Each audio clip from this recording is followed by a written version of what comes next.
તારીખ 17 જૂન 2026ના રોજ નાયબ કલેક્ટર H.T. મકવાણા અધ્યક્ષસ્થાને ચોટીલા તાલુકાના રાજપરા ગામે જનકલ્યાણ શિબિર યોજાઈ. શિબિર દરમિયાન તેઓએ ઉપસ્થિત નાગરિકોને સંબોધતા જણાવ્યું હતું કે રાજ્ય સરકાર દ્વારા સમાજના દરેક વર્ગના કલ્યાણ અને સર્વાંગી વિકાસ માટે વિવિધ જનહિતલક્ષી યોજનાઓ અમલમાં મૂકવામાં આવી રહી છે.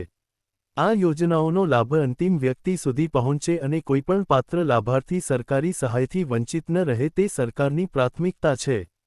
તેમણે નાગરિકોને સરકારની વિવિધ કલ્યાણકારી યોજનાઓ અંગે માહિતગાર કરી વધુમાં વધુ લાભ મેળવવા માટે આગળ આવવા આહ્વાન કર્યું હતું.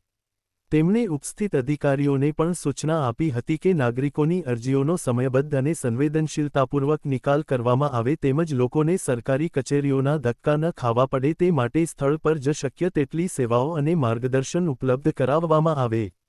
જનકલ્યાણ શિબિરમાં વિવિધ વિભાગો દ્વારા સ્ટોલ ઊભા કરી સરકારની યોજનાઓની માહિતી આપવામાં આવી હતી તેમજ લાભાર્થીઓને વિવિધ સેવાઓ અને લાભોનું વિતરણ કરવામાં આવ્યું હતું.